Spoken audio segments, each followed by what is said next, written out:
Татари.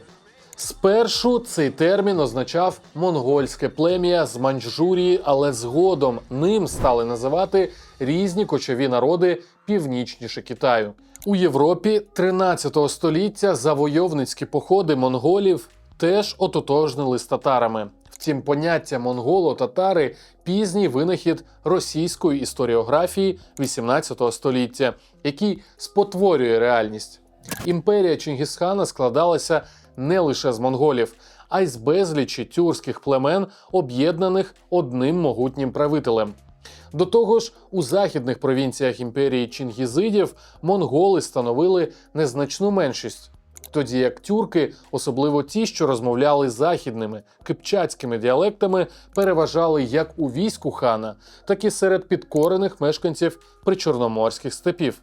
За свідченнями тюркологів, самих татар монголи у міжусобицях знищили, а їхнє ім'я перейшло на підкорені тюркські народи.